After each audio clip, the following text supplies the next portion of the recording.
Isang mapagpalang araw sa inyong lahat, mga minamahal naming taga-subaybay. Kumusta po ang lagay ng inyong mga puso ngayong hapon? Handa na ba kayong sumama muli sa akin sa isang panibagong yugto ng buhay at pag-ibig? Narito na naman tayo upang buksan ang isang kwentong tiyak na magpapabago sa pagtingin ninyo sa salitang tiwala. Sabi nila, ang pag-aasawa raw ay parang isang mahabang sugal. Ibinibigay mo ang lahat, ang iyong kabataan, pangarap, at buong pagkatao sa iisang tao, sa pag-asang siya ang magiging kakampi mo hanggang sa huli. Pero paano kung ang taong pinagkatiwalaan mo ng iyong buhay ay siya palang unti-unting pumapatay sa iyong kaluluwa? Paano kung ang tinatawag mong tahanan ay isa na palang bitag? Makinig kayo ng mabuti dahil nagsisimula na ang kwento ni Yasmin. Bumaliktad ang sikmura ni Yasmin nang marinig niya ang tunog ng susi na umiikot sa seradura ng pinto. 11:00 na ng gabi. Ang kanina pang mainit na kare-kare sa lamesa ay matagal nang lumamig, katulad ng kape na kanina pa niya tinititigan. Ito ang ika-10 anibersaryo ng kasal nila ni Habagat. 10 taon ng pagsasama, 10 taon ng pagiging ilaw ng tahanan sa malawak at malamig na Hacienda Buwan. Bumukas ang pinto at pumasok si Habagat. Basa ang laylayan ng pantalon nito dahil sa malakas na ulan sa labas. Mukhang pagod na pagod ang kanyang asawa, ang CEO ng Tala Agri Corp, ang lalaking tinitingala ng lahat sa kanilang probinsya. Andyan ka pa pala? Bungad ni Habagat. Hindi man lang tumitingin sa mga mata ni Yasmin. Nagdire-diretso ito sa sofa at pabagsak na umupo. Hinihilot ang sentido. Sobrang daming meeting. Sumakit ang ulo ko sa mga investors. Tumayo si Yasmin. Pilit nang ngumingiti kahit na parang tinutusok ng karayom ang kanyang puso. Inayos niya ang gusot sa kanyang bestida, ang paboritong kulay ni Habagat. Naglagay pa siya ng kaunting makeup kanina. Nagbabaka sakaling mapansin ito ng asawa. Happy anniversary, Habs! Malambing na bati ni Yasmin. Lumapit siya upang hubarin ang sapatos ng asawa. Naghintay ako. Nagluto ako ng paborito mong kare-kare. Natigilan si Habagat. Tila ba may dumaang anino sa mukha nito bago siya bumuntong hininga ng malalim. Tumingin siya kay Yasmin pero walang kislap sa kanyang mga mata. Walang saya. Walang pagmamahal. Pagod lang. Anniversary ba ngayon? Tanong nito sa tonong parang nagtatanong lang kung anong ulam. Sorry, Hiyas. Nawala sa isip ko. Sobrang busy sa kumpanya. Alam mo naman, di ba? Para sa inyo rin naman to ni Amya. Para sa amin. Iyon palagi ang linyahan niya. Tumango na lang si Yasmin. Sanay na siya. Sanay na siyang maging pangalawa sa kumpanya, pangalawa sa mga meeting, pangalawa sa lahat. Okay lang. Naiintindihan ko. Pagsisinungaling ni Yasmin. Kinuha niya ang briefcase ni Habagat. Kumain ka na ba? Iinitin ko ang sabaw. Wag na. Kumain na ako sa opisina kasama ang team. Aakyat na ako. Maliligo lang ako. Tumayo si Habagat.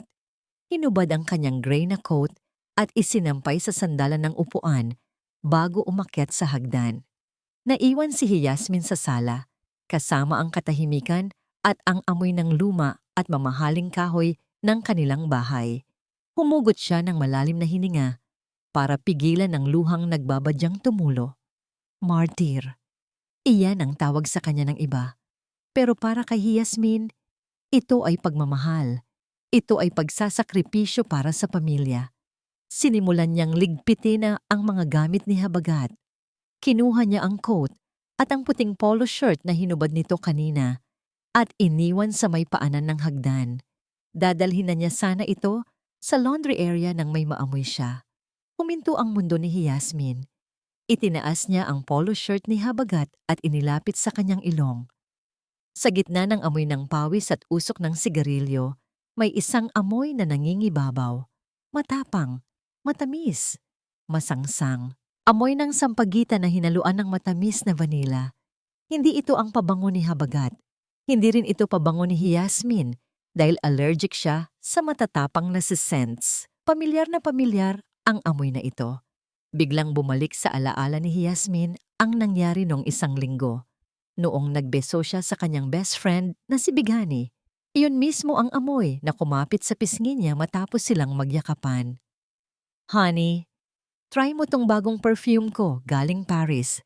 Sabi pa ni Bighani noon habang winawagayway ang buhok niyang mahaba at itim. Nanginig ang mga kamay ni Yasmin. Baka nagkakamali lang siya. Baka nagkatabi lang sila sa meeting. Baka sumakay lang sa kotse. Dinala niya ang damit sa ilaw ng kusina. Masusing sinuri ang bawat pulgada ng tela. At doon, sa may bandang kwelyo, sa parteng dumidikit sa leeg, nakita niya ang munting ebidensya na dumurog sa kanyang pag-asa. Isang maliit na mantsa. Kulay crimson red, lipstick. Alam ni Yasmin na hindi siya gumagamit ng ganyang kulay. Siya ay simple lang, mahilig sa nude o light pink. Pero si Bighani ay kilala sa kanyang mapupulang labi na palaging agaw pansin. Napaupo si Yasmin sa sahig ng kusina. Yakap-yakap ang maruming damit ng asawa. Naramdaman niya ang pagguho ng kastilyong binuo niya sa loob ng 10 taon. Ang asawa niya at ang best friend niya. Ang 2 taong pinagkakatiwalaan niya ng buo. Hindi, bulong niya sa sarili habang nanginginig ang buong katawan. Hindi nila magagawa sa akin to. Biglang tumunog ang cellphone ni Habagat na naiwan sa ibabaw ng kitchen counter. Psst, psst. Tumingala si Yasmin. Ang ilaw ng screen ay parang mata na nakatingin sa kanya sa dilim. Alam niyang mali ang makialam ng gamit pero parang may sariling isip ang kanyang mga paa.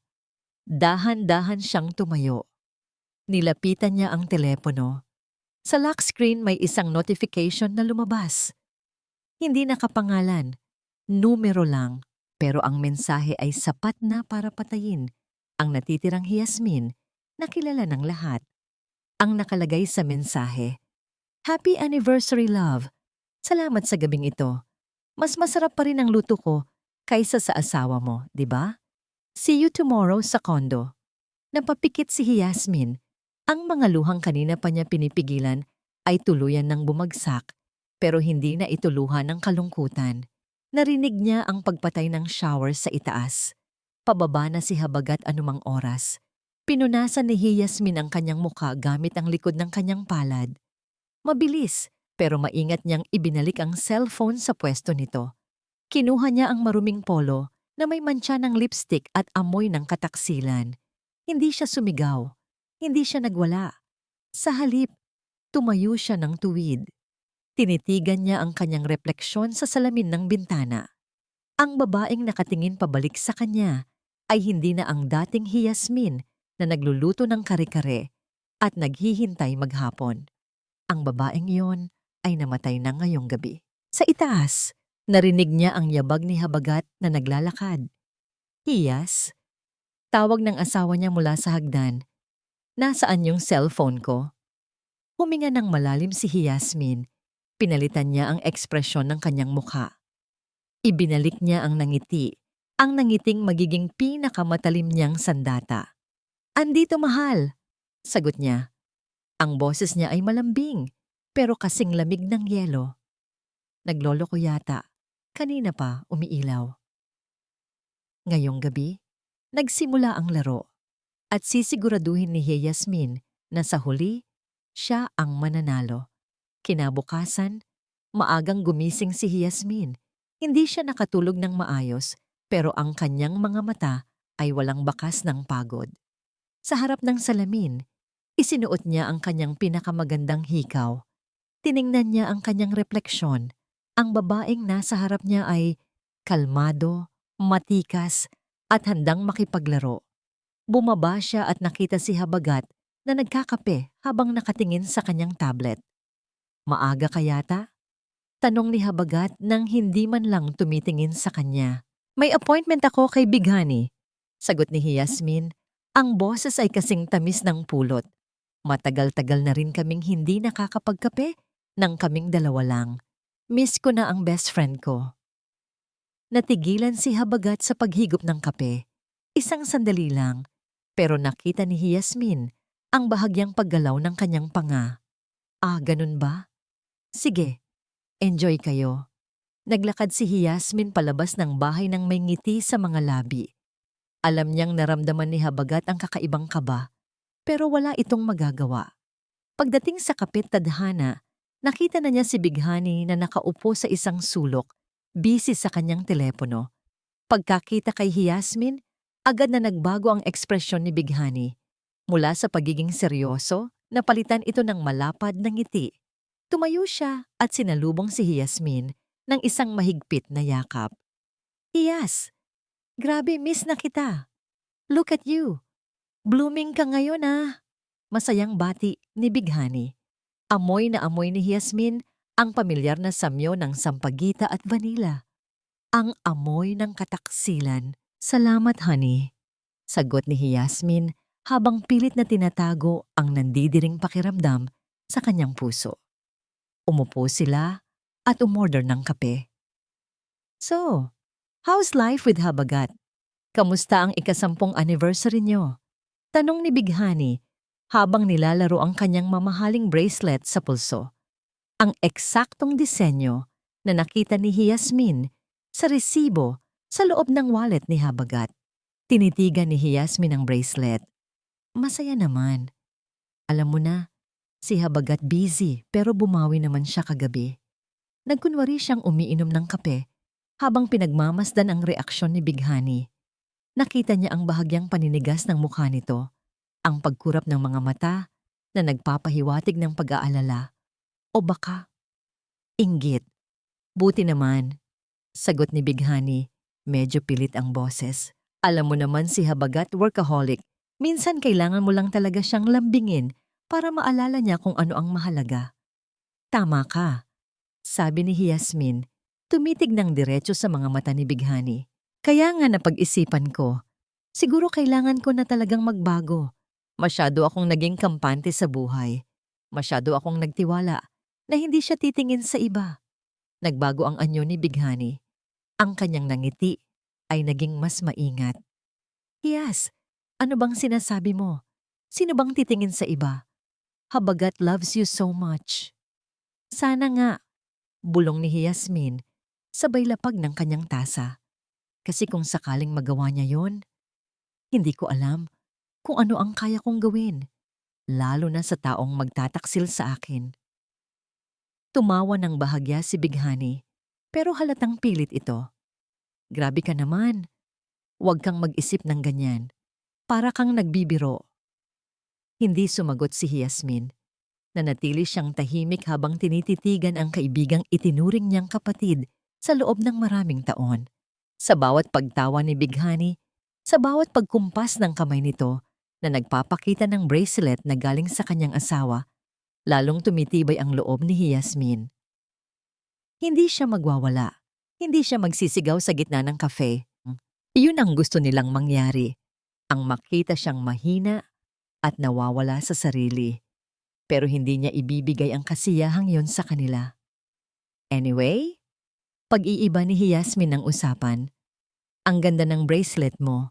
Bagong bili ba yan? Namutla si Bighani. Ito? Oo, regalo. Regalo ng isang admirer. Tumango si Yasmin. Bagay sa'yo. Bagay na bagay. Natapos ang kanilang pagkikita nang may mabigat na hangin sa pagitan nila. Pagtalikod ni Yasmin, ramdam niya ang panunuri ng mga mata ni Bighani. Alam niyang nagsisimula na silang matakot. Sumakay si Yasmin sa kanyang sasakyan.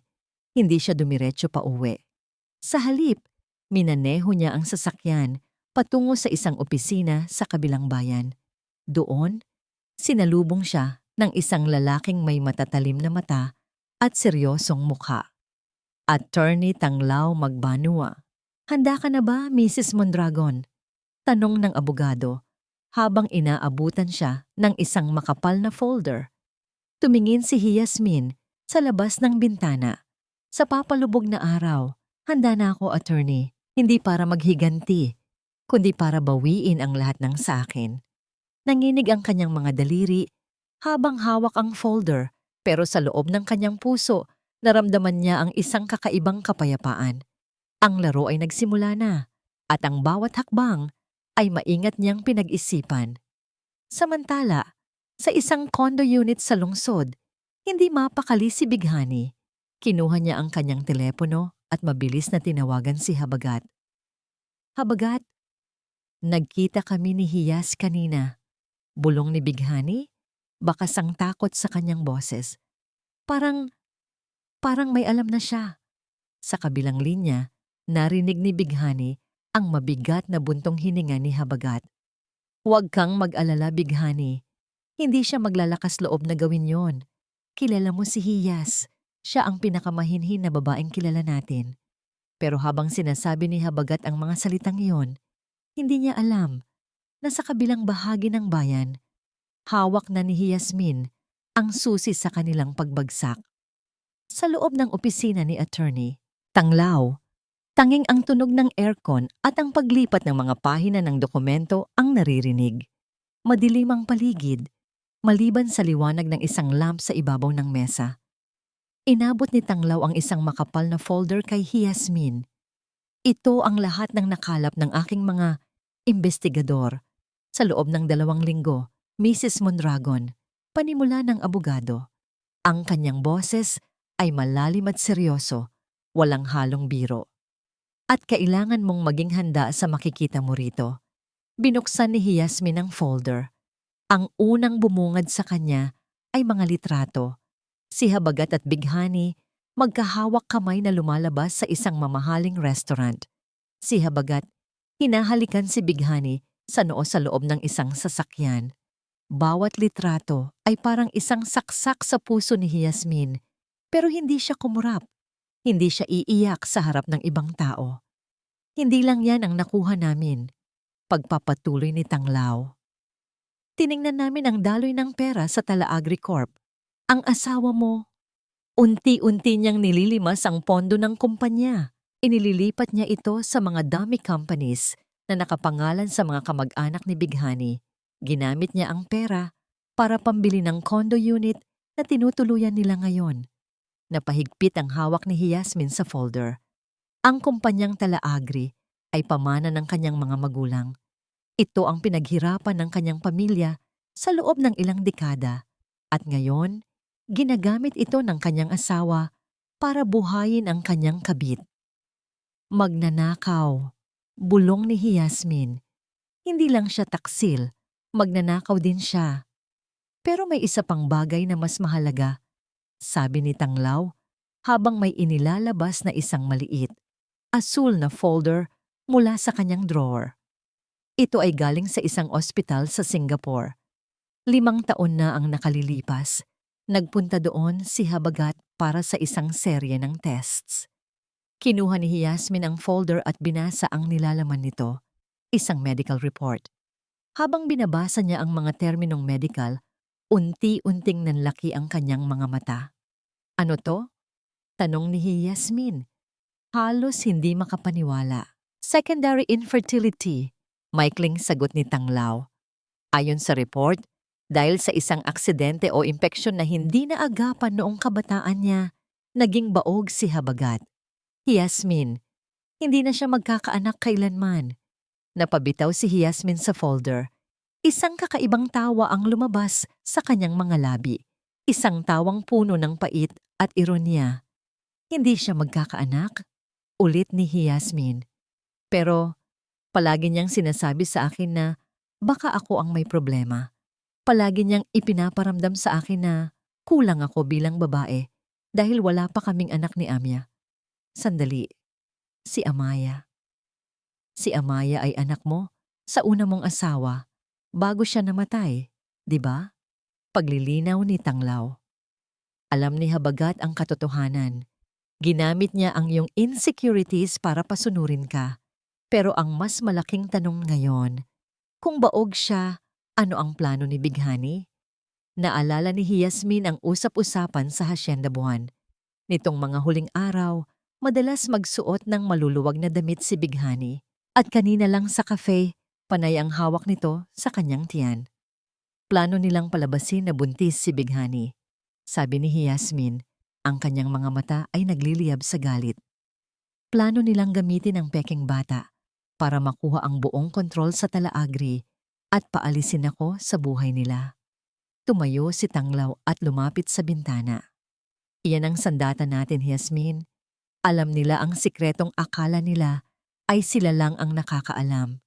Pero ngayon, hawak na natin ang katotohanan. Anong gusto mong gawin ko, attorney? Tanong ni Yasmin.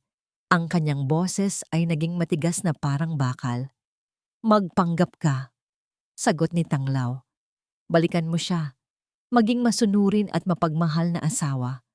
Hayaan mong isipin nila na kontrolado ka pa rin nila. Hayaan mong mahulog sila sa sarili nilang bitag.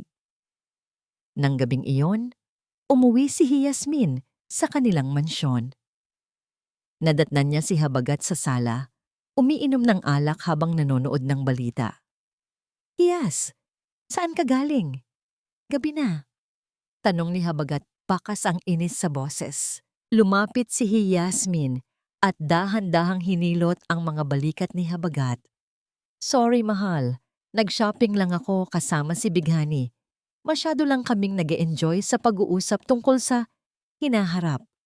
Tumingala si Habagat sa kanya, tila sinusuri kung may kakaiba sa kanyang asawa.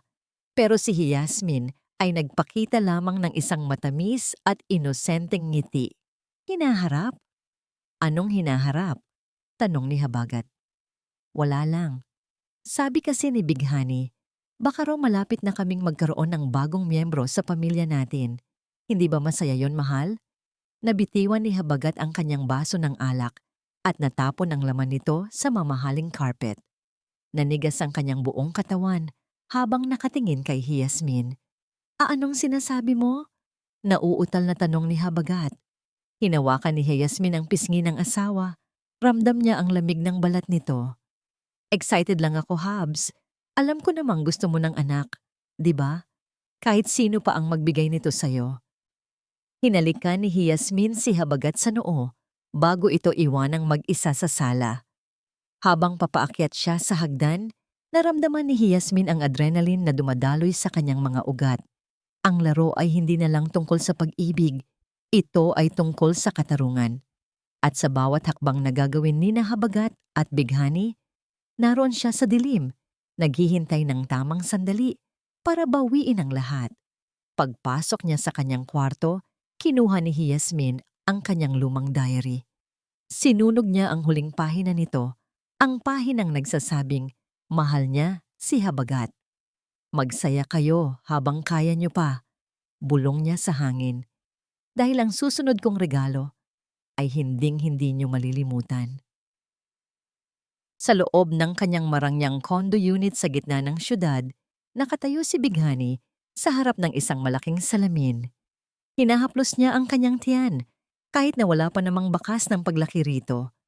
Isang mapaglarong ngiti ang sumilay sa kanyang mga labi. Konting tiis na lang, baby. Bulong niya sa sarili. Magiging mandragon ka rin. At lahat ng yaman ng Talaagri ay mapupunta sa atin.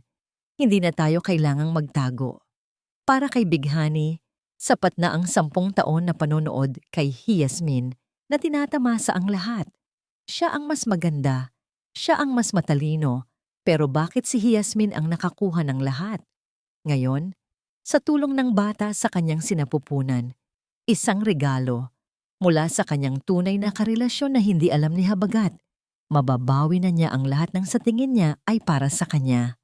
Biglang narinig ni Bighani ang doorbell. Sino yan? Sigaw niya habang naglalakad patungo sa pinto. Habagat! Sabi mo mamayang gabi ka papupunta? Walang sumagot. Pero pagbukas niya ng pinto, walang tao sa hallway.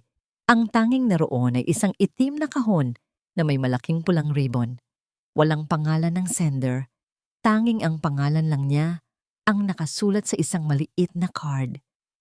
Para sa pinakamamahal kong kaibigan, Bighani. Kinabahan siya ng bahagya, pero nanaig ang kuryosidad.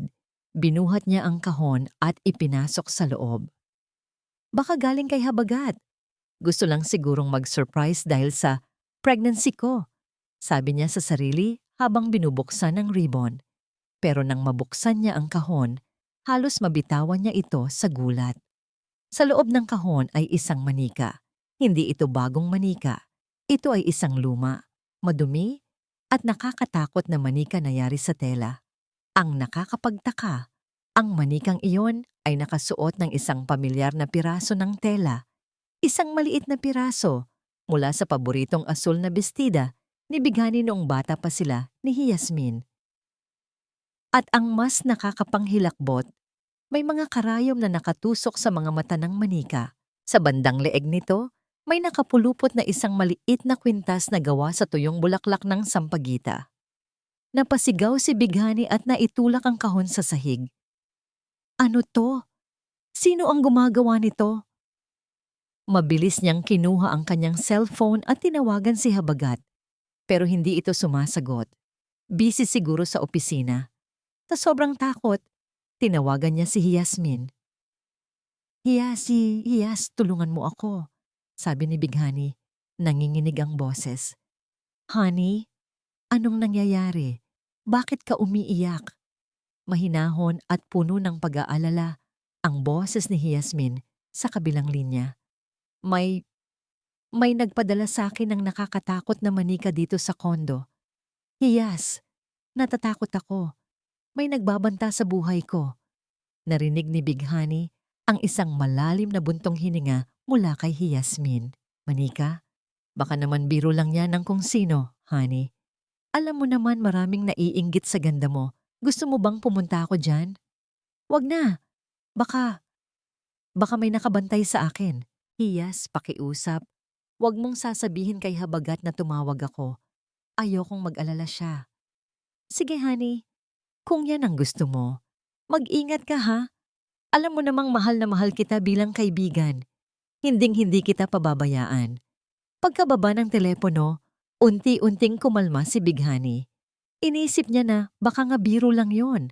Baka isa sa mga ex-boyfriend niya ang nanggugulo. Sinipa niya ang kahon sa ilalim ng lamesa at nagpa siya na maligo na lang para mawala ang kaba. Habang nasa loob siya ng shower, hindi niya mapansin na unti-unting bumubukas ang pinto ng kanyang banyo. Ang malamig na hangin mula sa aircon ay pumasok sa loob na nagdulot ng panginginig sa kanyang balat. Pinatay ni Bighani ang shower at kinuha ang tuwalya. Pero nang tumingin siya sa salamin na puno ng hamog, fog, nakita niyang may nakasulat doon gamit ang daliri. Ang nakasulat ay, "Alam ko." Napasigaw muli si Bighani at mabilis na lumabas ng banyo. Hinalughog niya ang buong kondo pero wala siyang nakitang tao. Nakalock ang lahat ng pinto at bintana. Sa takot, napaupo siya sa gilid ng kanyang kama. Doon, napansin niya ang isang maliit na papel na nakaipit sa kanyang unan. Binuksan niya ito nang nanginginig ang mga kamay. Ang katotohanan ay parang amoy ng sampagita, Bighani. Kahit anong tago mo, laging may singaw na lalabas. Masarap ba ang tulog mo sa kama na binili ng perang ninakaw? Sa sandaling iyon, naramdaman ni Bighani na hindi lang siya nag-iisa sa loob ng kwarto. Parang may mga matang nakatingin sa kanya mula sa bawat sulok ng dilim. Ang kanyang paraiso ay unti-unti nang nagiging isang kulungan. Samantala, sa loob ng isang madilim na silid sa Hacienda Buwan, nakatayo si Yasmin habang hawak ang isang remote control. Sa screen sa harap niya, nakikita niya ang bawat galaw ni Bighani sa loob ng condo unit nito mula sa mga hidden cameras na ipinalagay niya noong nakaraang buwan nang magpanggap siyang hihiram ng susi. Isang malamig na ngiti ang gumuhit sa mukha ni Yasmin. Ito pa lang ang simula, honey. Bulong ni Yasmin sa screen. Huwag kang mag-alala. Marami pa akong regalo para sa'yo. Sisiguraduhin kong bawat gabi ay magiging isang bangungot na hindi mo matatatakasan. Pinatay ni Yasmin ang monitor at lumabas ng silid. Pagbaba niya, nadatnan niya si Habagat na kararating lang, mukhang problemado. Mahal, bakit parang balisa ka? Tanong ni Yasmin habang tinutulungan itong maghubad ng coat. Wala, Hiyas. May mga nakakainis lang na email akong natatanggap sa opisina. Mga paninira lang siguro. Sagot ni Habagat. Ganun ba? Hayaan mo na sila. Kumain na tayo. Nagluto ako ng espesyal na putahe para sa'yo, sabi ni Yasmin. Sa bawat haplos ni Yasmin sa braso ni Habagat, nararamdaman niya ang panginginig ng kanyang asawa. Ang laso ng pagdududa ay nagsisimula na ring gumapang sa isipan nito. Ang unang regalo ay naibigay na at ang epekto nito ay higit pa sa inaasahan ni Yasmin. Hindi mapakali si Habagat sa loob ng kanyang malawak na opisina sa Tala Agricorp. Kahit nakatapat sa kanya ang aircon, nararamdaman niya ang butil-butil na pawis sa kanyang noo. Sa harap niya ay ang mga papeles na dapat niyang pirmahan pero hindi siya makapag-concentrate. Ang bawat kaluskos sa labas ng kanyang pinto ay nagpapatalon sa kanyang puso. Sir, may kailangan po ba kayo? Tanong ng kanyang secretary sa intercom. Wala. Huwag niyo akong iistorbuhin. Pasigaw na sagot ni Habagat. Hinalughog niya ang kanyang mga bulsa para kumuha ng panyo pero imbes na panyo ang makuha niya, may isang maliit na bote ng pabango ang lumabas. Nanlaki ang kanyang mga mata. Ito ang pabango ni Bighani, ang amoy ng sampagita. Paano ito napunta rito? Kagabi lang ay siniguro niyang wala siyang dalang kahit anong gamit mula sa kondo ni Bighani. Agad niyang itinapon ang bote sa basurahan. Pero tila kumapit na ang amoy sa kanyang mga palad. Pakiramdam niya, bawat empleyadong dadaan sa tabi niya ay malalaman ang kanyang sikreto sa isang amoy lang. Pag-uwi niya ng gabi, sinalubong siya ni Yasmin na may dalang isang mangkok ng mainit na sinigang na hipon. Habs, saktong-sakto ang dating mo. Mainit pa ang sabaw. Nakangiting sabi ni Yasmin. Ang kanyang boses ay malumanay. Parang walang kahit anong gulo sa mundo. Umupo si Habagat sa lamesa, pero bago pa siya makasubo, napansin niya ang isang bagay sa tabi ng kanyang plato. Ang kanyang paboritong ballpen na nawala noong isang linggo. Saan mo to nahanap? Tanong ni Habagat. Sinusubukang gawing normal ang kanyang boses. Ah, yan ba? Nahanap ko sa ilalim ng upuan ng kotse mo, mahal. Mukhang nahulog mo yata noong huling beses na lumabas kayo ni Bighani para sa business meeting. Sagot ni Yasmin habang nagsasali ng sabaw. Nabulunan si Habagat kahit hindi pa siya kumakain. Ah, oo, tama. Baka nga nahulog lang.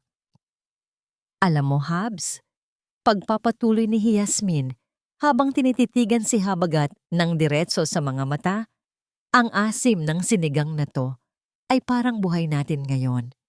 Minsan, kailangan ng kaunting asim para magising ang diwa natin sa mga bagay na akala natin ay nakatago.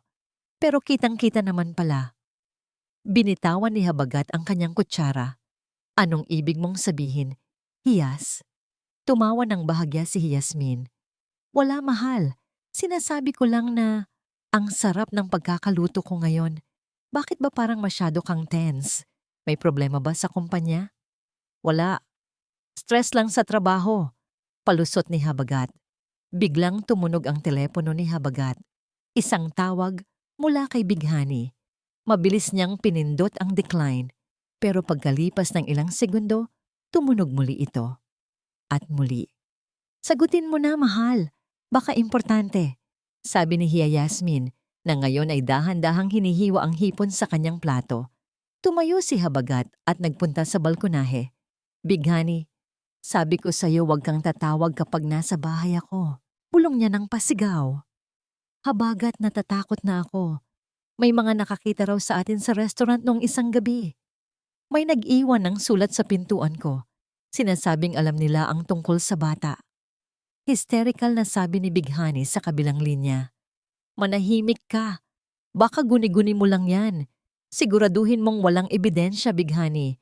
Huwag mong sisirain ang lahat ng pinaghirapan natin. Binaba ni Habagat ang telepono. Ang kanyang puso ay pumapalag sa takot. Paglingon niya, nakita niya si Yasmin na nakatayo sa may pinto ng balkonahe. Bit-bit ang kanyang bathrobe. Malamig dito, Hubs. Baka magkasakit ka, sabi ni Yasmin habang isinusuot ang robe sa kanyang asawa. Ang kanyang mga kamay ay nanatili sa balikat ni Habagat ng ilang segundo na mas matagal kaysa sa dati. Ayokong mawala ka sa akin. Alam mo namang ikaw ang buhay ko, di ba?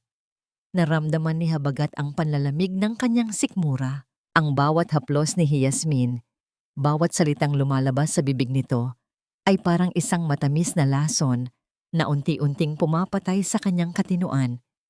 Nagsisimula na siyang magduda, hindi lang kay Bighani, kundi pati na rin sa sarili niyang anino.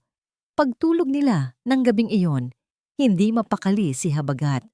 Sa tuwing ipipikit niya ang kanyang mga mata, nakikita niya ang mukha ni Yasmin na nakangiti. Pero ang mga mata nito ay kasing talim ng kutsilyo. Bzzz, bzzz. Nag-vibrate ang kanyang telepono sa ibabaw ng nightstand. Maingat siyang bumangon. Sinisiguradong mahimbing ang tulog ni Yasmin. Kinuha niya ang cellphone at binuksan ang bagong mensahe mula sa isang hindi kilalang numero. Ang nakalagay, "Vomaybit het Roy. Alam na ng asawa mo ang lahat. Tingnan mo ang ilalim ng unan mo." Dahan-dahang itinaas ni Habagat ang kanyang unan. Doon, nakita niya ang isang maliit na Polaroid na litrato. Litrato yon ng kanyang sarili. Natutulog sa kama ni Bighani. At may pulang X na nakaguhit sa kanyang mukha gamit ang lipstick. Napalingon si Habagat kay Yasmin. Ang kanyang asawa ay nakatalikod. Tila mahimbing ang tulog. Pero sa dilim ng kwarto, nakita ni Habagat ang bahagyang paggalaw ng balikat ni Yasmin na parang tumatawa ng walang tunog. Napabitaw si Habagat sa litrato, ang kanyang buong katawan ay nanginginig sa takot. Ang lason ay kumalat na sa kanyang isipan at wala na siyang matatakasan. Nakatayo si Yasmin sa gitna ng kanilang malawak na hardin.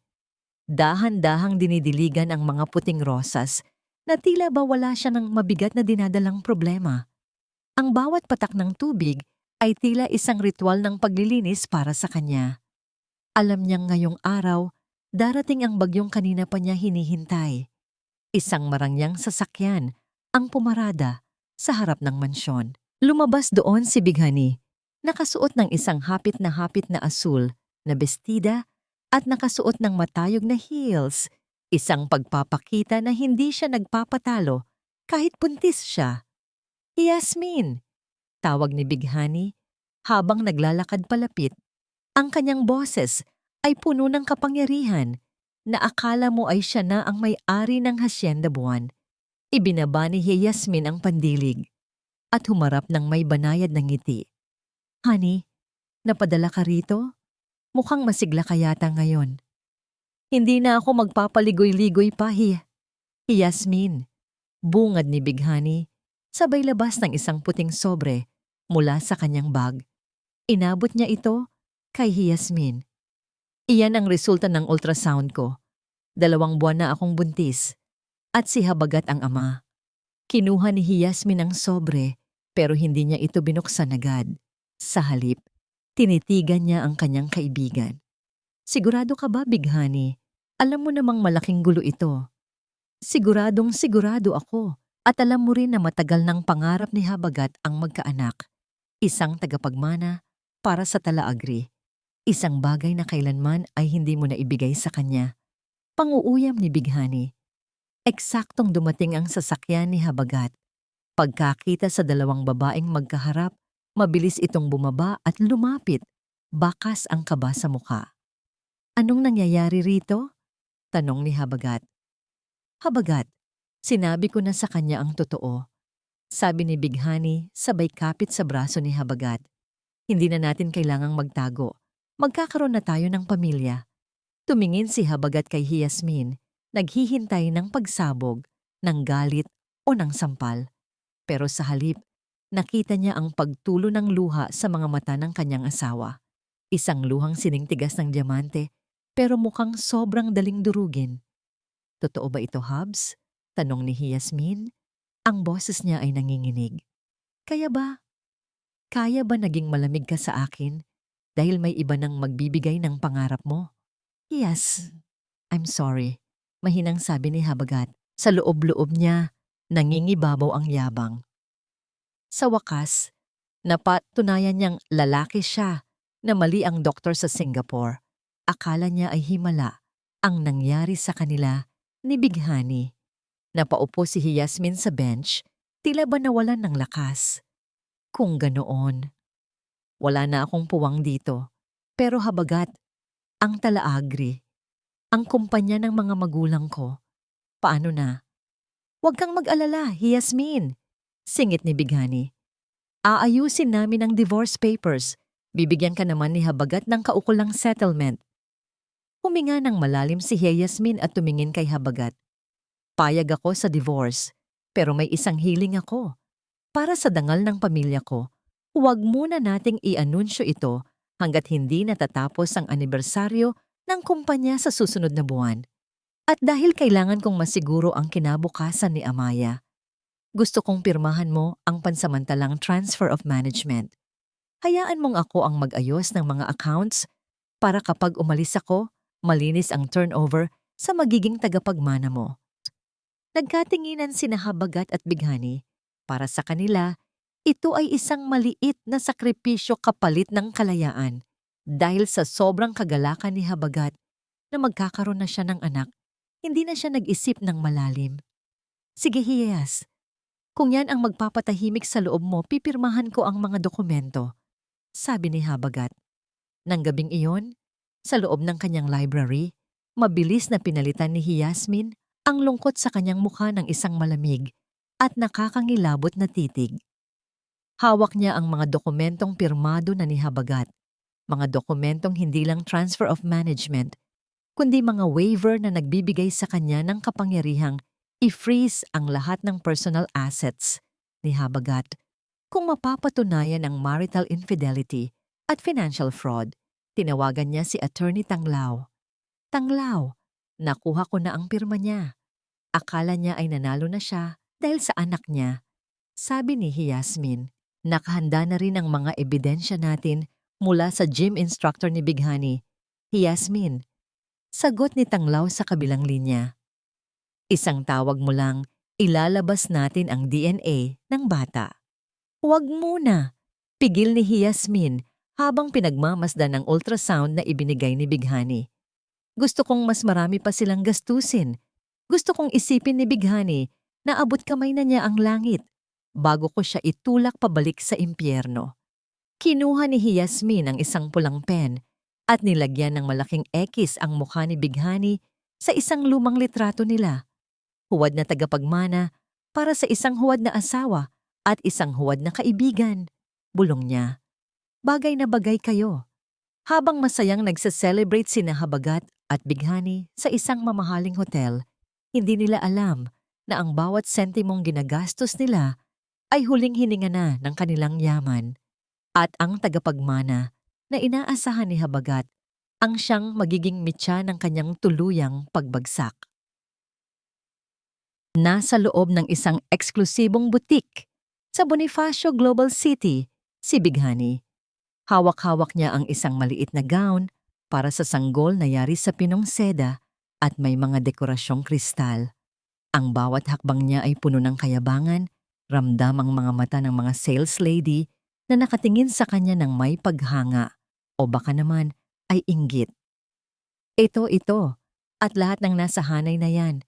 Pakibalot lahat, utos ni Bighani habang itinuturo ang mga mamahaling gamit. Isama mo na rin yung designer stroller sa display. Gusto ko, bago pa lang lumabas ang anak ko, sanay na siya sa karangyaan. Right away, ma'am, sagot ng sales lady. Ang total po ay 450,000 piso. Ngumiti si Bighani at inilabas ang gold credit card na ibinigay sa kanya ni Habagat. Isang swipe lang at mapapasa kanya na ang lahat. Iniisip na niya ang mukha ni Yasmin kapag nakita nito ang mga bill na babayaran ni Habagat. Ito ang panalo niya, ang ubusin ng yaman ng babaeng itinuring niyang best friend. Pero paglipas ng ilang minuto, bumalik ang sales lady na may bakas ng pag-aalinlangan sa mukha. Ma'am, pasensya na po. Declined po ang card nyo. Nanlaki ang mga mata ni Bighani. Ano? Imposible. Baka sira ang terminal nyo. Subukan mo uli. Muling sinubukan ng sales lady, pero pareho pa rin ang resulta.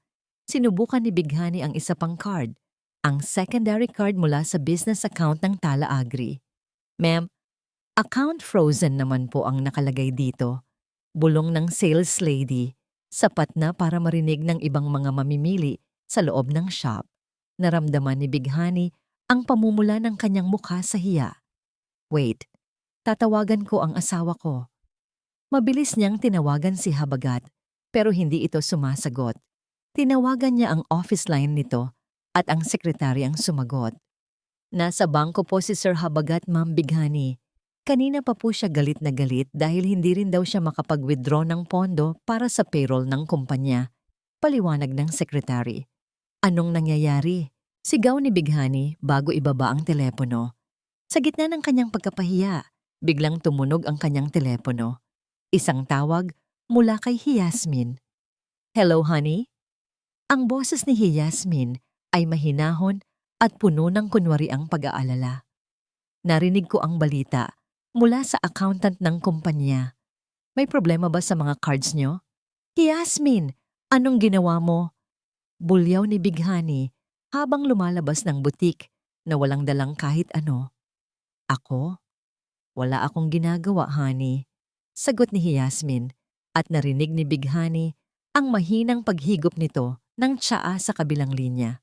Dahil sa pinirmahang transfer of management ni Habagat, nagkaroon ng automatic internal audit ang bangko.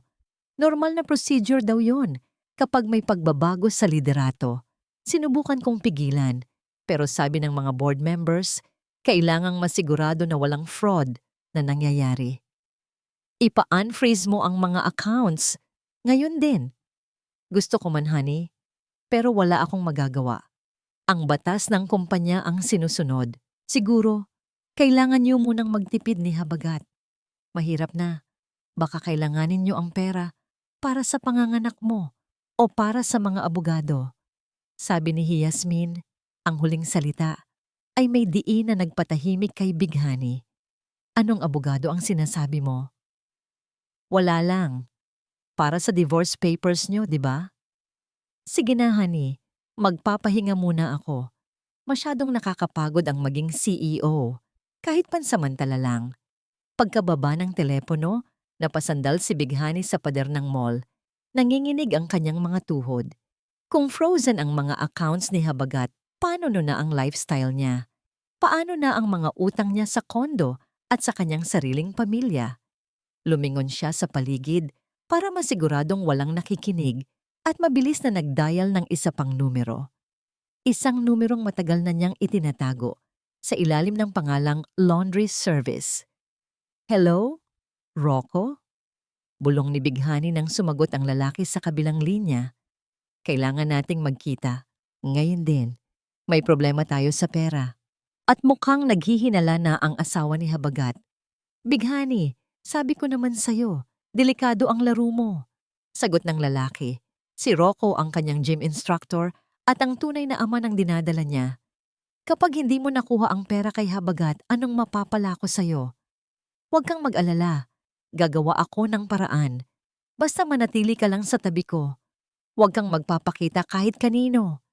Hindi alam ni Bighani na sa labas ng mall, sa loob ng isang itim na sasakyan, nakaupo si Attorney Tanglao habang hawak ang isang recorder. Naririnig niya ang bawat salitang binitawan ni Bighani. Nakuha mo na ba? Tanong ni Yasmin sa speakerphone. Lahat-lahat, Yasmin? Sagot ni Tanglao. Aminado na siya. Ang tagapagmana ay anak ng ibang lalaki. Magaling, sabi ni Yasmin. Ngayon, hayaan nating mag-away-away ang mga daga sa loob ng bitag. Simulan mo na ang pagpapadala ng mga anonymous tips sa mga creditors ni Habagat. Gusto kong maramdaman nila kung paano mawalan ng lahat sa loob ng isang iglap. Pinatay ni Yasmin ang tawag at tumingin sa labas ng bintana ng kanyang mansyon. Ang dilim ng gabi ay tila kakampi niya ngayon. Ang bitag ng salapi ay unti-unti nang sumasakal sa leeg ng mga nagtaksil sa kanya. Hindi na mabilang ni Habagat kung ilang baso ng whiskey ang nainom niya sa loob ng kanyang madilim na library. Ang tanging liwanag ay nanggagaling sa screen ng kanyang laptop kung saan nakabalandra ang mga pulang numero ng Tala AgriCorp. Ang mga utang ay unti-unting lumulunod sa kanya at ang mga accounts na hindi niya mabuksan ay parang isang pader na humaharang sa kanyang paghinga. Paano nangyari to? Bulong niya. Ang kanyang boses ay paos at puno ng desperasyon. Biglang bumukas ang pinto. Pumasok si Yasmin, nakasuot ng isang mahabang puting pantulog na silk. Ang kanyang buhok ay nakalugay at sa gitna ng dilim, tila ba siya ay isang espiritu na lumulutang patungo sa kanya. Hubs, hindi ka pa rin ba natutulog? Malambing na tanong ni Yasmin. May dala siyang baso ng mainit na gatas. Masyado mong pinahihirapan ang sarili mo. Inumin mo muna to para kumalma ka. Kinuha ni Habagat ang baso nang nanginginig ang mga kamay. Hiyas, ang kumpanya. Baka mawala ang lahat. Hinaplos ni Yasmin ang likod ng kanyang asawa. Huwag kang mag-alala, mahal. Andito lang ako. Alam mo, minsan ang buhay ay parang isang malaking bahay gagamba. Habang lalo kang nagpupumiglas, lalo kang nasasakal sa sarili mong mga sapot. Ang kailangan mo lang gawin ay tumigil at hayaang kainin ka ng katotohanan. Napatitig si Habagat sa kanyang asawa. Ang mga salita ni Yasmin ay parang mga tula, pero may dala itong talim na hindi niya maipaliwanag. Anong sinasabi mo? Wala, mahal. Sinasabi ko lang na kailangan mo nang magpahinga. Sige na, uminom ka na. Pagkatapos inumin ang gatas, naramdaman ni Habagat ang matinding antok. Inakay siya ni Yasmin patungo sa kanilang kwarto. Nang mahiga siya, agad siyang nilamon ng kadiliman. Pero ang kanyang tulog ay hindi naging mahimbing. Nagising si Habagat sa gitna ng gabi. Ang orasan sa dingding ay tumuturo sa 3:00 ng madaling araw, ang oras ng mga kaluluwa. Ang buong kwarto ay balot ng anino, maliban sa liwanag ng buwan na tumatagos sa bintana. Naramdaman niya ang isang kakaibang pakiramdam, parang may nakatingin sa kanya. Dahan-dahan siyang lumingon sa kabilang panig ng kama. Wala doon si Yasmin. Napaupo si Habagat. Ang kanyang puso ay nagsisimulang tumibok ng mabilis. Sa may sulok ng kwarto, malapit sa vanity mirror, nakita niya ang isang figura. Nakaupo si Yasmin sa harap ng salamin. Dahan-dahang sinusuklay ang kanyang mahabang buhok. Shh! Shh! Shh! Ang tunog ng suklay sa buhok ni Yasmin ay parang tunog ng isang hasa sa kutsilyo. Hiyas? Tawag ni Habagat. Ang kanyang boses ay nanginginig. Anong ginagawa mo diyan? Hindi lumingon si Yasmin. Patuloy lang siya sa pagsusuklay. Hubs, alam mo ba ang kwento ng babaeng gagamba? Pinapatay niya ang kanyang asawa. Pagkatapos nito, makuha ang gusto niya. Bakit kaya? Dahil ba sa gutom? O dahil ba sa galit na matagal nang itinago? Hiyas, tinatakot mo ako. Matulog na tayo. Sabi ni Habagat habang sinusubukang tumayo. Biglang huminto si Yasmin sa pagsusuklay.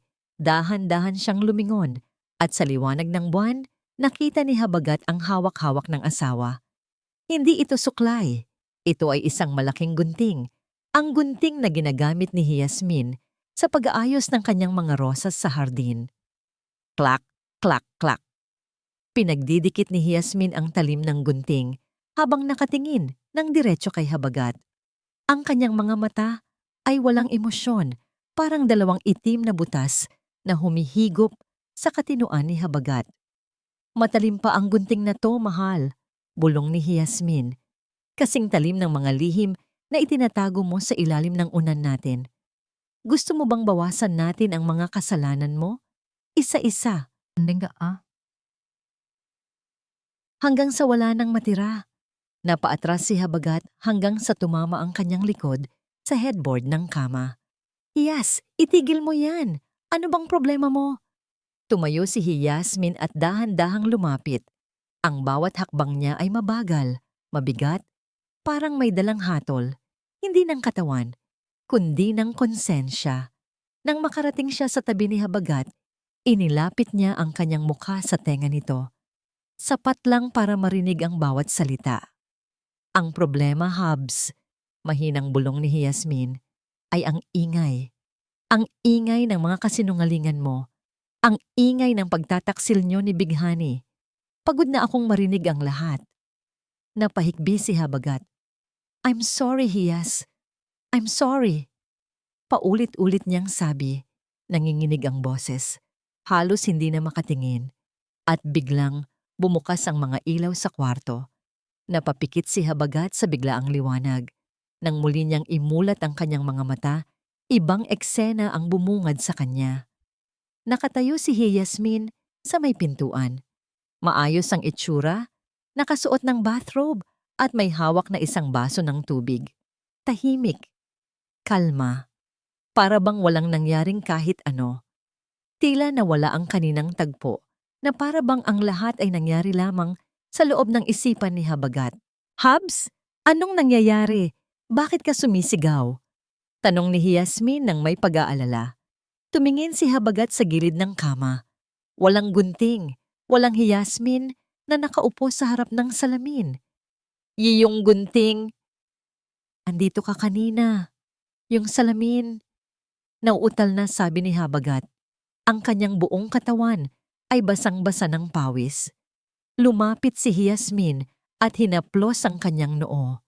Nanaginip ka lang, mahal. Siguro dahil din sa sobrang stress mo sa trabaho. Kararating ko lang galing sa kusina. Kumuha lang ako ng tubig. Napahagulhol si Habagat at niyakap ang kanyang asawa. Hiyas, wag mo akong iiwan. Natatakot ako. Natatakot ako.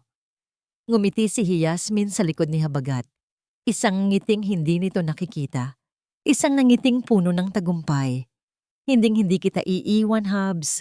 Hanggang sa huli, magkasama tayo. Sige na, matulog ka na uli. Malapit na ang anibersaryo ng kumpanya. Kailangan mong maging malakas para sa malaking anunsyo natin. Habang pilit na pinapakalma ni Yasmin ang nanginginig na asawa, tiningnan niya ang vanity mirror. Doon, sa ilalim ng suklay, ay nakatago ang gunting na ginamit niya kanina. Ang laso ng pagkabaliw ay naitanim na. Ang kailangan na lang niyang gawin ay maghintay sa pag-ani ng bunga. Nakatayo ako sa harap ng isang malaking salamin sa loob ng isang eksklusibong patahian sa lungsod. Sa harap ko, 3 tauhan ang abala sa pag-aayos ng laylayan ng aking bestida. Ito ay kulay pula. Kasing pula ng dugong dumanak sa aking puso. Kasing pula ng apoy na tutupok sa lahat ng kasinungalingan ni Habagat at Bighani. Perfect, Miss Mondragon.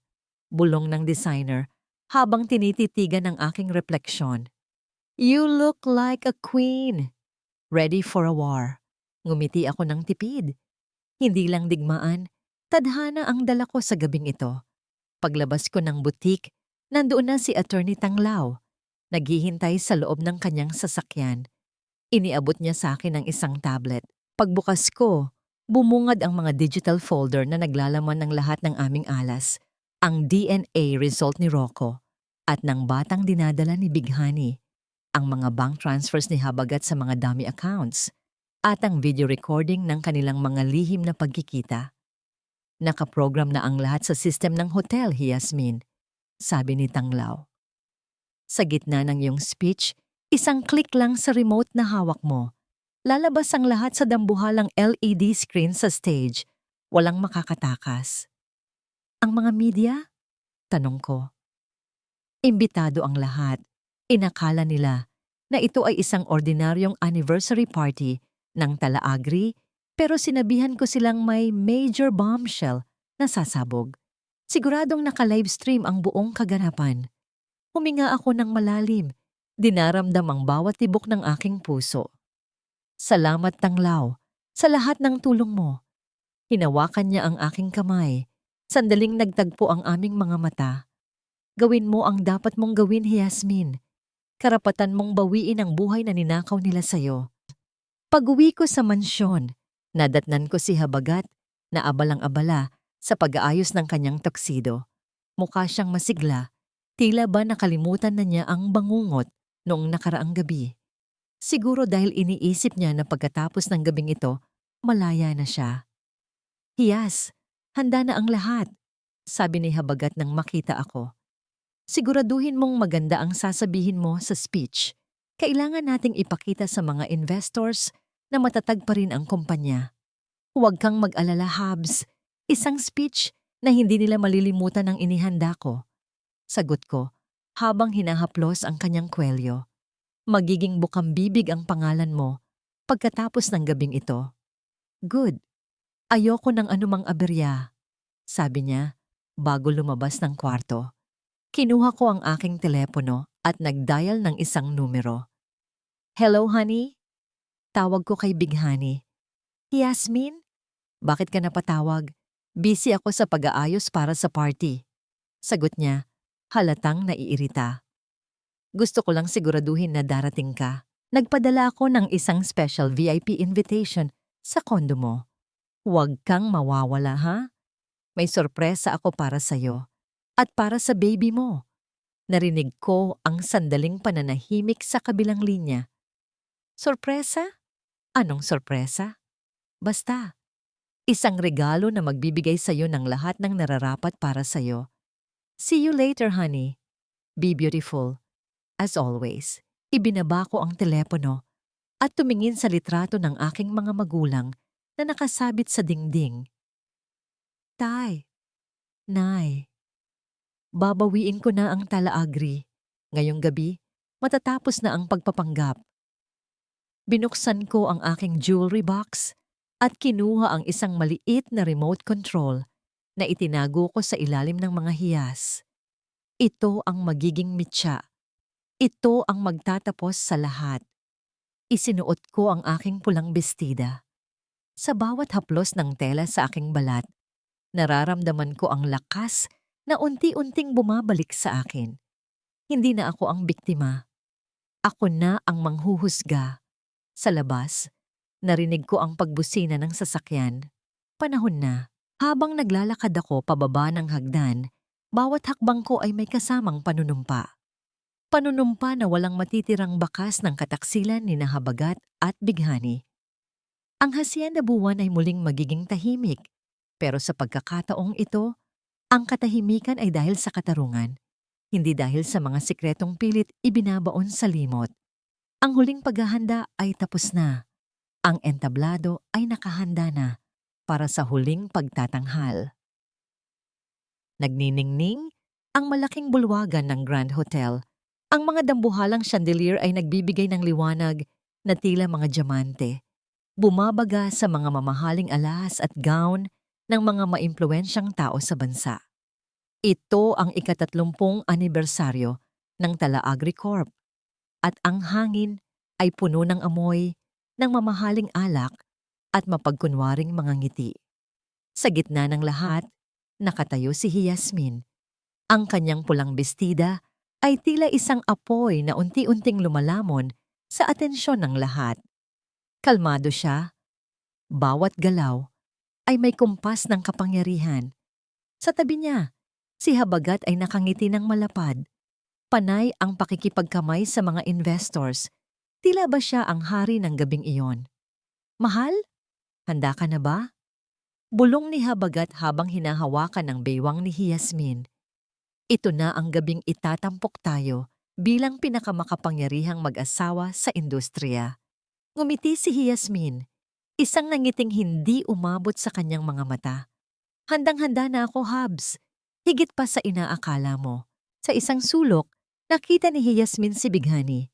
Nakasuot ito ng asul na gown, hawak ang isang baso ng juice habang hinihimas ang kanyang tiyan. Tila ba ipinaparating sa lahat na siya ang may hawak ng susunod na tagapagmana. Nang magtama ang kanilang mga mata, nag-angat ng baso si Bighani. Isang tahimik na hamon ng tagumpay. Nagsimula ang programa. Umakyat si Yasmin sa entablado sa ilalim ng malakas na palakpakan. Tumayo siya sa harap ng podium. Ang dambuhalang LED screen sa kanyang likuran ay nagpapakita ng logo ng Talaagri. Magandang gabi sa inyong lahat, panimula ni Yasmin. Ang kanyang boses ay buo at matatag, umaalingaw-ngaw sa buong bulwagan. Ngayong gabi, hindi lang natin ipinagdiriwang ang tagumpay ng kumpanyang itinayo ng aking mga magulang. Ngayong gabi, ipinagdiriwang din natin ang katotohanan. Bahagyang kumunot ang noo ni Habagat mula sa kanyang upuan. Hindi ito ang nakasulat sa script na pinag-usapan nila. Sabi nila, ang tiwala ay parang isang kristal na chandelier. Pagpapatuloy ni Yasmin, kapag nabasag, kahit anong dulas ng pagkakakabit, makikita at makikita mo ang mga lamat. At sa loob ng 10 taon, nanirahan ako sa ilalim ng isang basag na pangarap. Biglang nagdilim ang buong bulwagan. Ang tanging natirang liwanag ay ang mula sa dambuhalang screen sa likod ni Yasmin. Click! Isang malakas na gasping sound ang pumuno sa kwarto. Ang unang lumabas sa screen ay hindi ang kasaysayan ng kumpanya.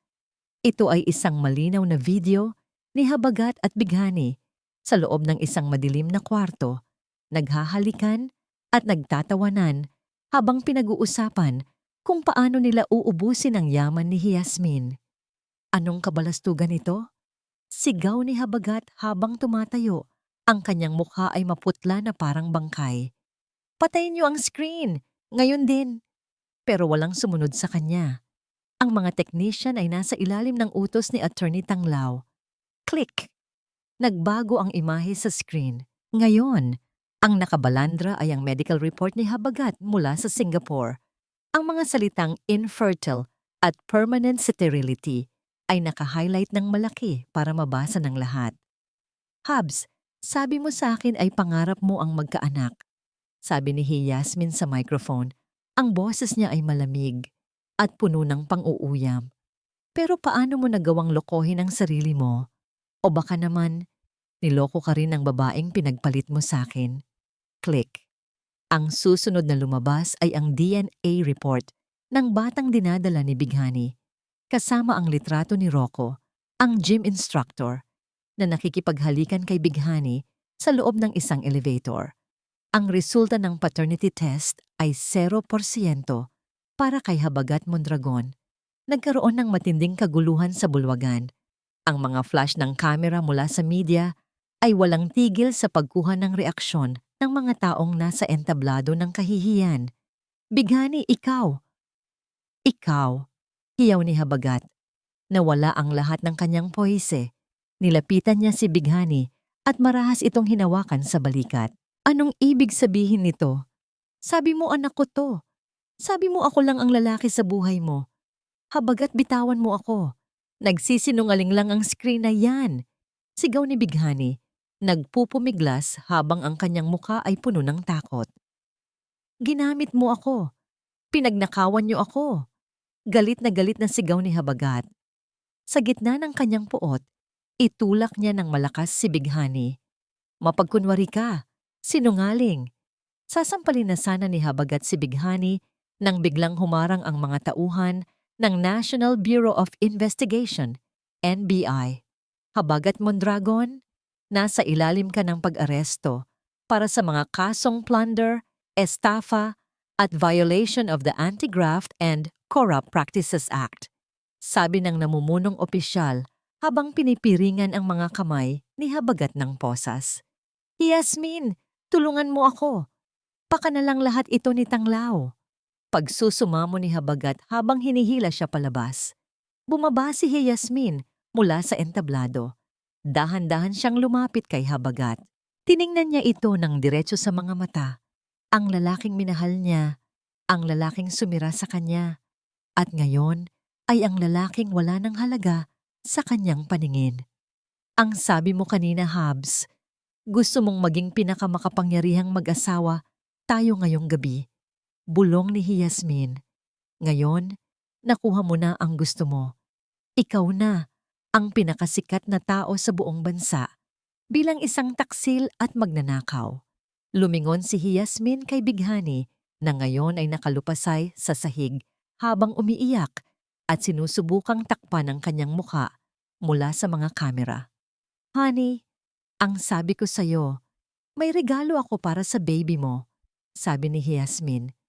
Ang regalong yon ay ang katotohanan. Ngayon, malaya ka na. Malaya ka ng mamuhay sa hirap kasama ang tunay na ama ng anak mo. Habang hinihila ng mga pulis sina Habagat at Bighani palabas ng hotel, bumalik ang katahimikan sa bulwagan. Humarap si Yasmin sa mga natirang guests at sa mga kamera. Ang Tala-Agri Corp ay mananatili. Anunsyo niya. Pero sa pagkakataong ito, hindi na ito pamumunuan ng kasinungalingan. Magsimula tayo sa isang bagong umaga. Naglakad si Yasmin palabas ng bulwagan, hindi lilingon sa likod. Sa labas ng hotel, sinalubong siya ng malamig na hangin ng gabi. Naroon si Attorney Tanglao, nakasandal sa kanyang sasakyan, naghihintay sa kanya. Tapos na, Yasmin, sabi ni Tanglao. Hindi, Tanglao, sagot ni Yasmin habang nakatingin sa malayo. Ngayon pa lang nagsisimula ang buhay ko. Malamig at amoy disinfectant ang hangin sa loob ng visiting area ng provincial jail. Ang tunog ng mga bakal na pintong bumubukas at sumasara ay tila isang paulit-ulit na paalala kung nasaan ako.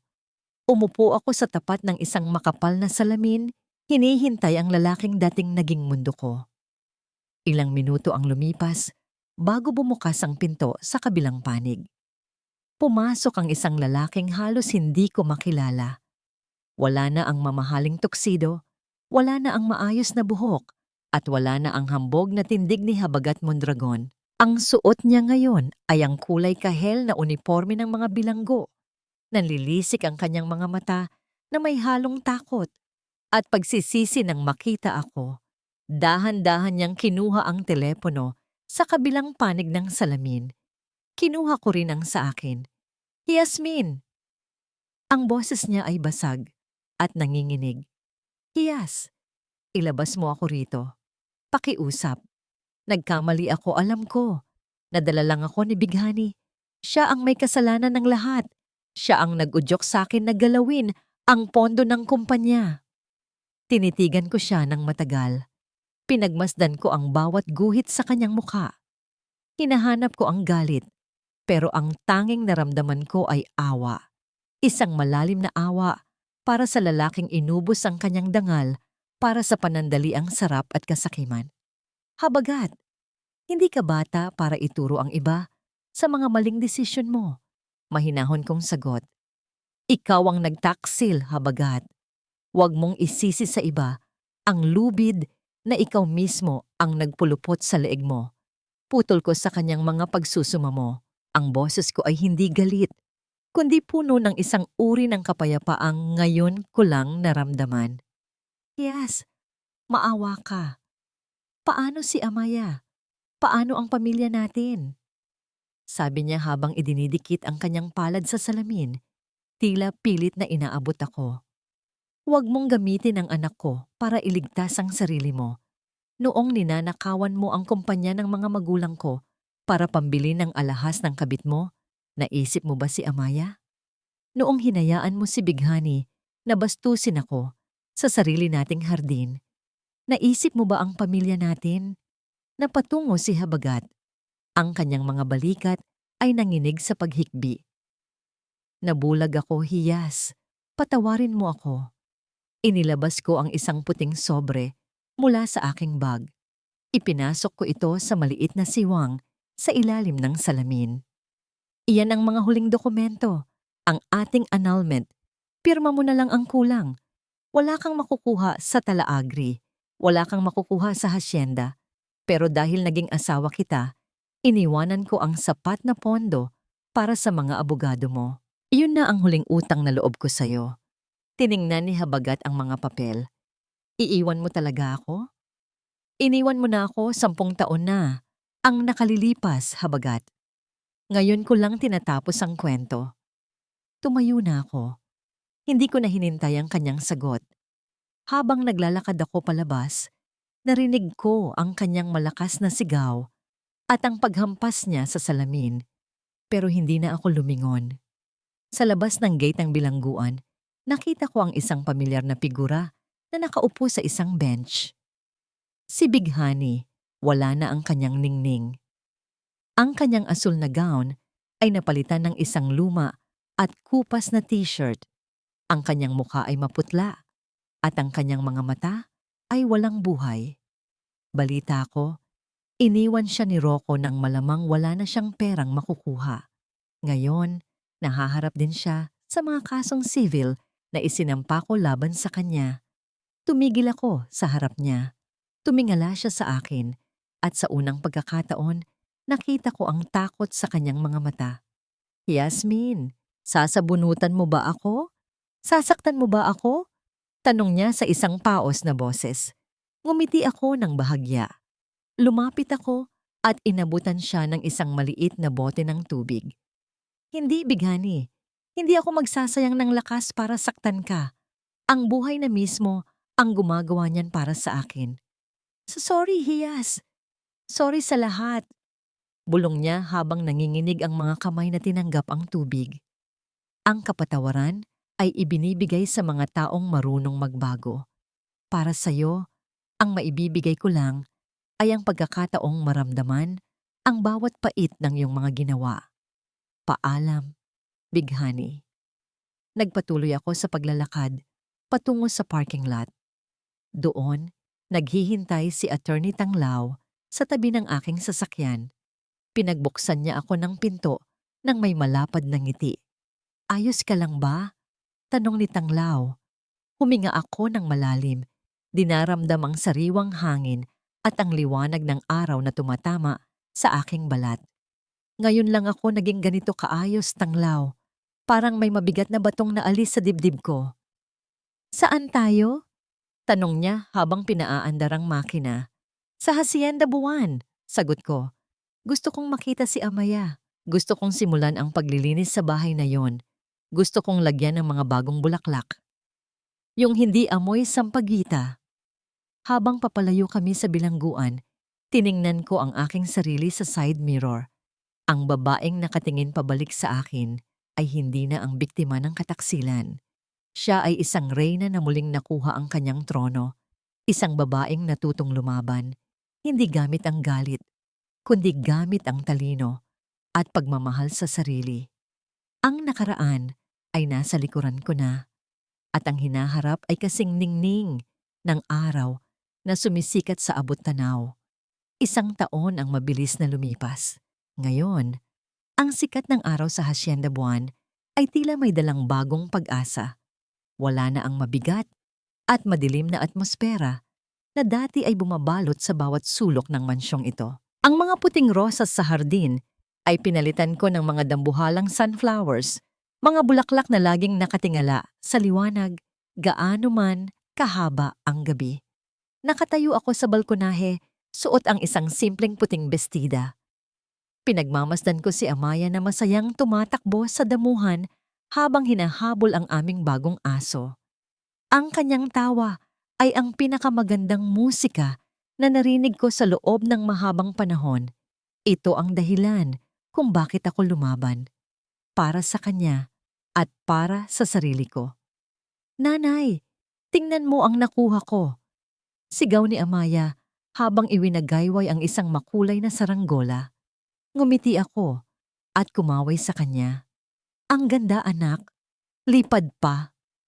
Ang Tala AgriCorp ay mas lalong naging matatag sa ilalim ng aking pamumuno. Hindi naging madali ang muling pagbangon mula sa iskandalong iniwan ni Habagat. Pero sa tulong ng mga tapat na empleyado at ng aking determinasyon, nabawi namin ang tiwala ng publiko. Ang kumpanya ay hindi na lang tungkol sa kita. Ito na ngayon ay tungkol sa integridad at pagtulong sa mga magsasaka ng aming lalawigan. Narinig ko ang tunog ng sasakyang paparating. Isang itim na SUV ang pumarada sa tapat ng bahay. Lumabas doon si Attorney Tanglao. Dala ang kanyang briefcase at isang bouquet ng mga sariwang sunflowers. Masyado ka namang seryoso sa pagtanaw sa malayo, biro ni Tanglao habang paakyat ng hagdan. Iniisip ko lang kung gaano kalayo na ang narating ko mula noong gabing iyon, sagot ko habang tinatanggap ang mga bulaklak. Salamat, Tanglao. Hindi lang sa bulaklak kundi sa pananatili mo sa tabi ko. Alam mo naman na hindi lang ako ang abogado mo, Yasmin. Kaibigan mo ako.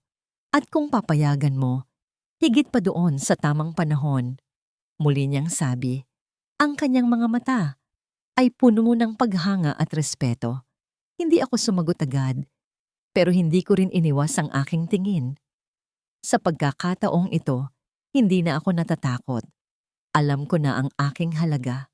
Alam ko na ang pag-ibig ay hindi dapat nakakasakal, kundi dapat itong nagbibigay ng laya para lumago.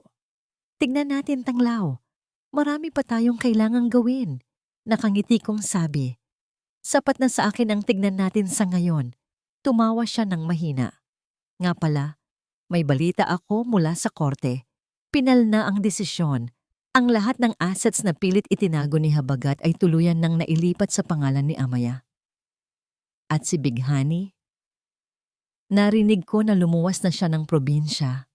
Wala na siyang mukhang maiharap dito. Tumango ako. Wala na akong nararamdamang puot. Ang galit ay isang mabigat na bagahe na matagal ko nang ibinaba sa tabi ng daan. Ang paghihiganti ko ay hindi natapos sa pagpapakulong sa kanila. Ang tunay kong tagumpay ay ang katotohanang masaya ako ngayon, malaya at buo. Humarap ako sa abot tanaw kung saan dahan-dahang lumulubog ang araw, nagbibigay ng kulay kahel at lilang guhit sa langit. Dati, akala ko ay katapusan na ng mundo nang matuklasan ko ang kataksilan. Akala ko ay wala ng halaga ang buhay ko kung wala ang lalaking pinag-alayan ko ng lahat. Pero mali ako. Ang pagtataksil nila ang naging susi para mabuksan ang pinto ng tunay kong pagkatao. Natutunan ko na ang tunay na lakas ng isang babae ay hindi nasusukat sa kung gaano niya kayang magtiis, kundi sa kung paano niya kayang piliin ang sarili niya kapag wala nang natitirang respeto sa paligid. Tara na sa loob, aya ko kay Tanglaw. Nagluto ako ng hapunan. At sa pagkakataong ito, hindi ito para sa isang anibersaryo. Ito ay para sa pagdiriwang ng ating kalayaan. Habang naglalakad kami papasok sa mansyon, naramdaman ko ang malamig na simoy ng hangin. Wala na ang amoy ng sampagita. Wala na ang amoy ng kataksilan. Ang tanging nalalanghap ko ay ang amoy ng bagong umaga. Isang umagang puno ng pag-asa, katarungan, at tunay na pagmamahal sa sarili. Ang kwento ni Yasmin Calao ay hindi nagtapos sa luha. Ito ay nagsimula sa isang matapang na ngiti. Ang ating kwento ay nagtuturo sa atin na ang pagpapakumbaba at pagtitiis ay may hangganan. Ang pagmamahal sa kapwa ay dapat laging nagsisimula sa pagrespeto sa sarili. Hindi kailangang maging maingay sa paghihiganti. Sapat na ang talino, katarungan, at ang pagpiling maging masaya upang mapatunayan sa mga taong sumira sa atin na hindi nila kailanman kayang nakawin ang ating kinabukasan. Ang tunay na tagumpay ay ang muling pagbuo sa sarili matapos ang matinding pagkawasak. Maraming salamat po sa inyong pagsama sa madamdamin at katuwa-tuwang paglalakbay na ito ni Yasmin. Sana ay may napulot kayong aral at inspirasyon sa kanyang katapangan. Ano po ang masasabi ninyo sa naging desisyon ni Yasmin? I-comment niyo po sa ibaba ang inyong mga salubin. Gusto rin naming malaman kung anong uri ng kwento ang gusto ninyong pakinggan sa susunod. Isang kwento ba ng muling pag-ibig o isa pang kumpirmasyon ng lakas ng mga kababaihan? Hindi dito nagtatapos ang ating paglalakbay. Marami pa pong kwentong kasing ganda at mas puno ng aral dito sa aming channel. Kung nagustuhan niyo ang kwentong ito, i-like, i-share sa pamilya at mga kaibigan, at mag-subscribe na rin para lagi kayong updated sa mga susunod pa naming kwento. I-click niyo ang notification bell para kayo ang unang makarinig kapag may bago kaming upload. Pagpalain po kayo ng Panginoon, kayo at ang inyong buong pamilya. Hanggang sa muli.